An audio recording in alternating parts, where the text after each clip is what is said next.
What if the Star of Bethlehem was a real astronomical event? What do history, astronomy, and scripture actually say?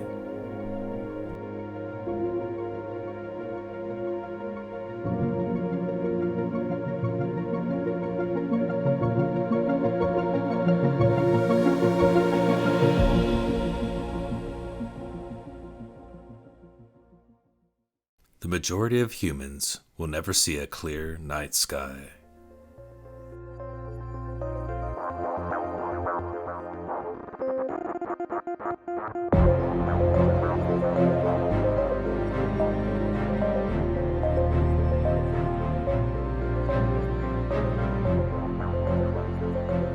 Our nearest neighbors in space include the planets Mercury, Venus, Mars, Jupiter, Saturn, Uranus, and Neptune. We all orbit the Sun in about the same plane.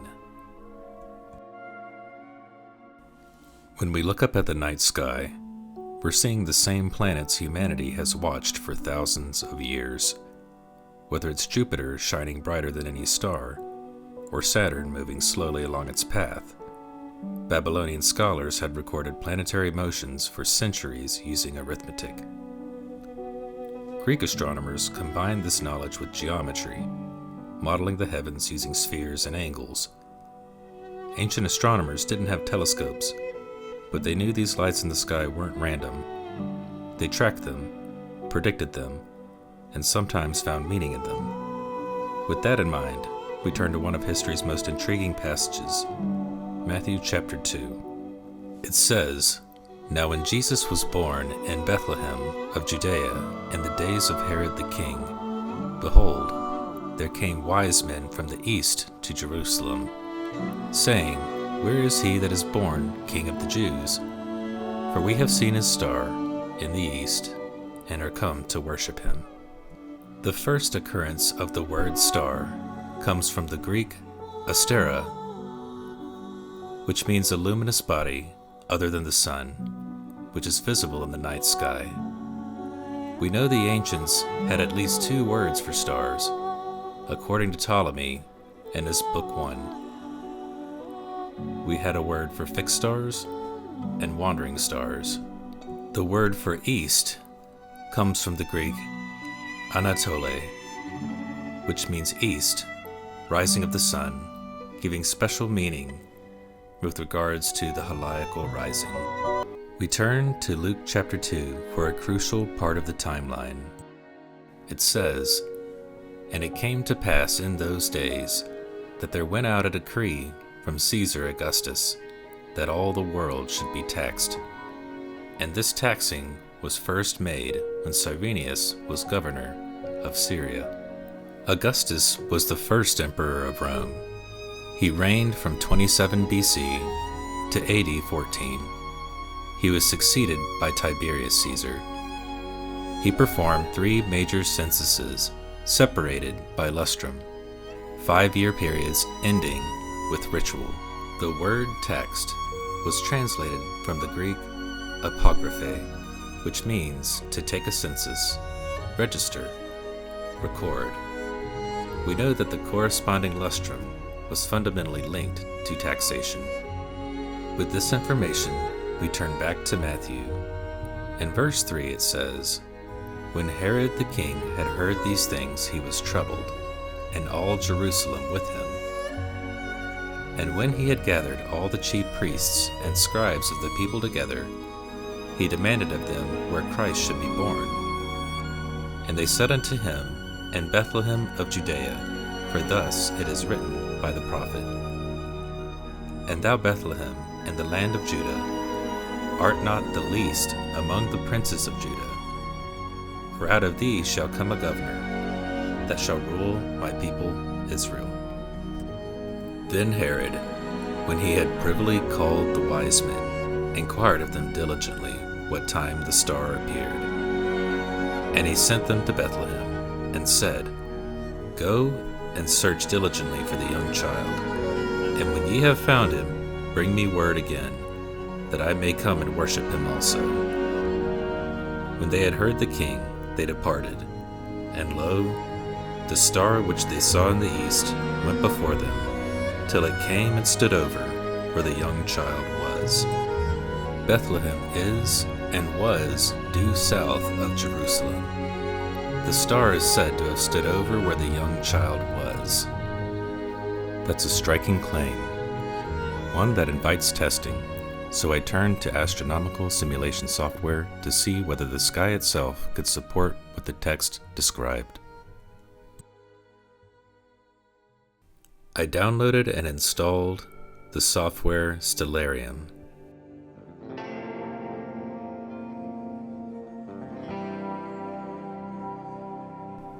By default, you start off in a field in the middle of nowhere.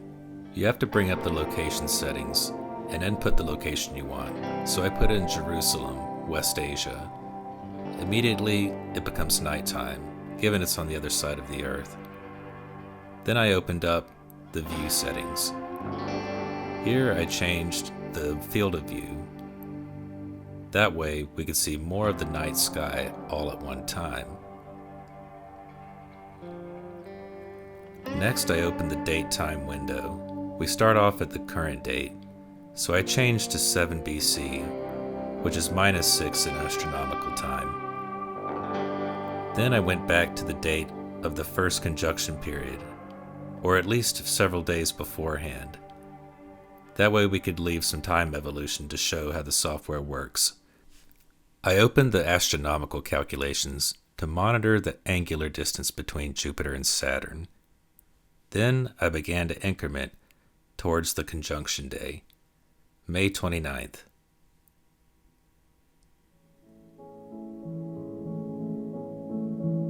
You can see that the sky evolves with time as the days increment ahead. As we get closer, I'll prepare to calibrate the time settings. Just for convenience, I'll calibrate and set everything to 0.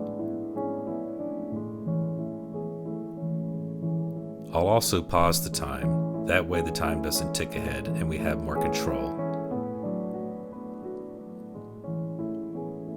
I'll set the time so that we'll be just before daybreak.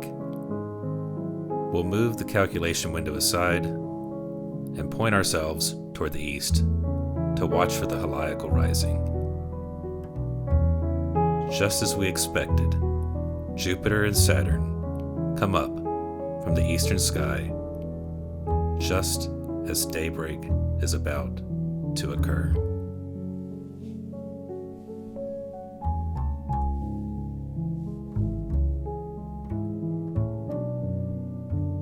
Finally, the sun begins to rise, and Jupiter and Saturn fade in the morning sky. This very well may have been the same sight that the wise men in the east saw.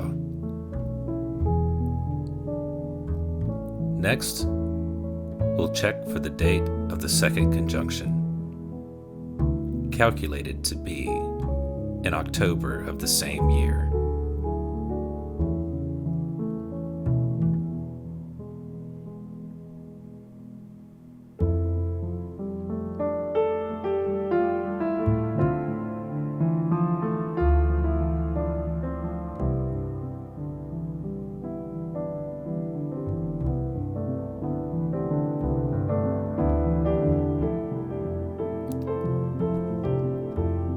We'll notice in the astronomical calculations window that, just like in the first conjunction, there's less than a degree of difference between the two planets. In the case of this second conjunction, Jupiter and Saturn come up over the eastern sky in the evening this time.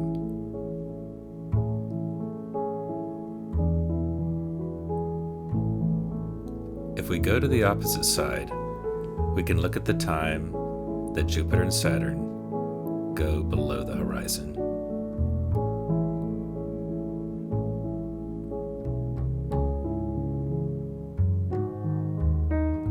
After skipping ahead a few hours, we see that approaching the morning, Jupiter and Saturn sink below the horizon.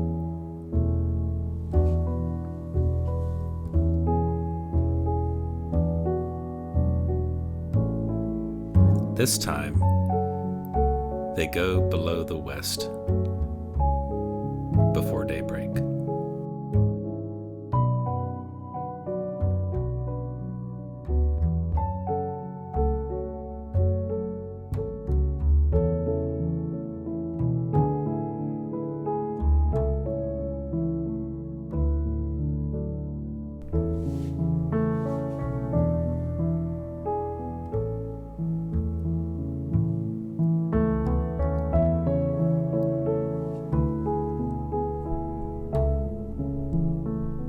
Now we'll prepare to see the sight that the wise men probably saw as they left Jerusalem on the way to Bethlehem. If they left Herod's palace in the evening, due south, that they would have seen Jupiter and Saturn come into view just as the evening onset. And just as Scripture says, the star stood above where Jesus was.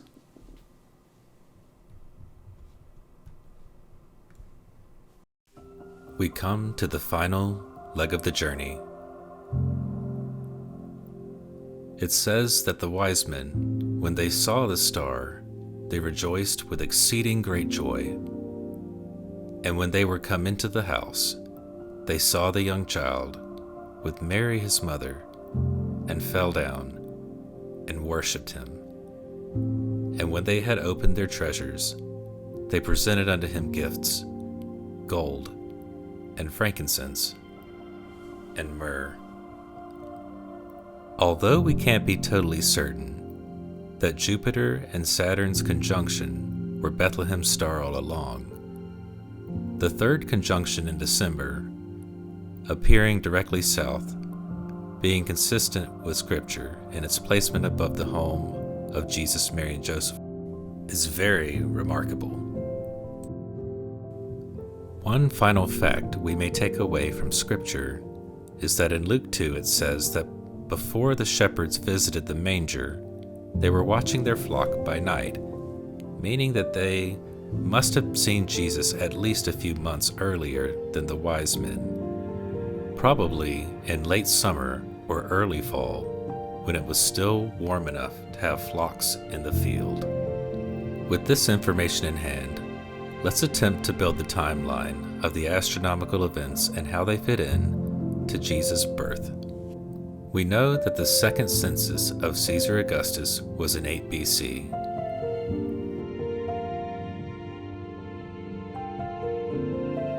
Roman citizens would have participated first, and the rest of the kingdom likely followed. Cuneiform tablets, dated to 6 to 7 BC, are held at the British Museum, and they document the conjunction of Jupiter and Saturn. What you see now are tablets that actually we have baked for the sake of their conservation. These were written by professional Babylonian scribes. Jupiter and Saturn were in Pisces. These three tablets all date to the year 7 to 6 BC.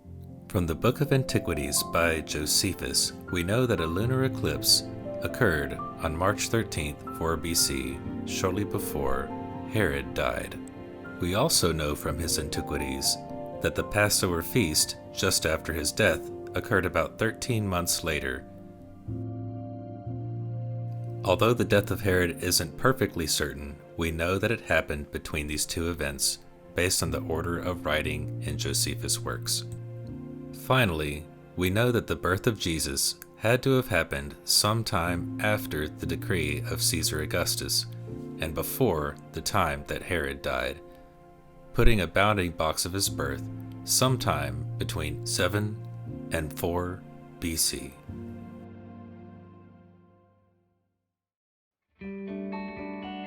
If you enjoyed this video, just know that it took dozens of hours of hard work, and I would really appreciate it if you liked and subscribed. Thanks so much for watching. God bless you today.